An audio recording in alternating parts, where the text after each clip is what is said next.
Hyderabad incharge మంత్రిగా నేను Bharatiya Janata party ఇక్కడ ఉంది కాబట్టి కొంత వాళ్ళ లీడర్షిప్ తోటి యాక్సెస్ ఉందని అనుకుంటున్నా. ఉందా లేదా ఇప్పుడు ప్రూవ్ అవుతుంది.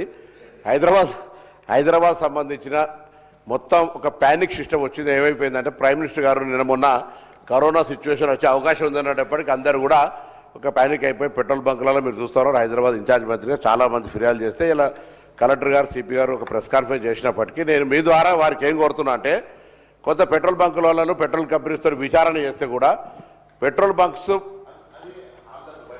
అలాగా సార్ మీరు గవర్నమెంట్తో ఇంటర్వెన్షన్ అవసరం లేదు. ప్రైమ్ మినిస్టర్ స్టేట్మెంట్ మీద కన్ఫ్యూజన్ వచ్చింది కాబట్టి సభలో అందరికి కన్సల్ట్ ఉంది కాబట్టి నేను సభ ద్వారా మీ ద్వారా ఇంటర్వెన్షన్ అడిగి వాళ్ళని కొంత నేషనల్ లీడర్షిప్ తోటి మాట్లాడినా అంటే ఇప్పుడు వాళ్ళకి ఇక్కడ అదు బయట మాట్లాడంటే వాళ్ళ కనెక్షన్ నేషనల్ లీడర్షిప్ తోటి కొంత ఇబ్బంది ఉన్నట్టు అనిపిస్తుంది.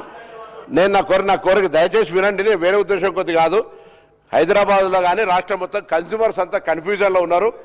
బంక్ ఓనర్స్ అంతా బంకుకు సంబంధించినటువంటి ట్రాన్సాక్షన్స్లల్లో ఓల్డ్ డ్యూ 70-80 లక్షలు ఉంటే కూడా మొత్తం కట్టమని చెప్పి అది కడితేనే స్టాక్స్ ఇస్తామని చెప్పడం అనేటువంటి ఒక రీజన్ వల్ల ఇవాళ పెట్రోల్ బంకులకు స్టాక్స్ ఇవ్వక కంప్లీట్గా ఆన్ డిమాండ్ మొత్తం డిమాండ్ పైసలు కడితేనే వాళ్ళకి స్టాక్స్ ఇచ్చి ప్రీవియస్ బిజినెస్ రిలేషన్ కంపెనీస్ నుంచి మొత్తం కట్ ఆఫ్ చేసుకొని జరుగుతున్నటువంటి అట్మాస్ఫియర్ వల్ల ప్రైమ్ మినిస్టర్ గారి స్టేట్మెంట్ వల్ల ప్యానిక్ అయిపోయి మొత్తం 60 రోజుల స్టాక్ తెలంగాణలో ఉంది.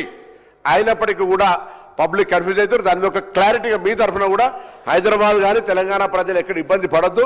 60 రోజులకు సరిపడేటువంటి పెట్రోల్ నిల్వలు కానీ ఇంటి అవసరాలకు సంబంధించిన ఎల్పిజి కమర్షియల్ ఎల్పిజి ప్రాబ్లం ఉంది అందరికీ తెలుసు.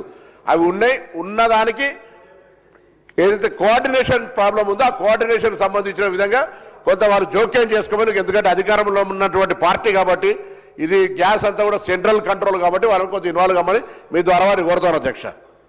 శంకర్ గారు 2 నిమిషాలు కంక్లూడ్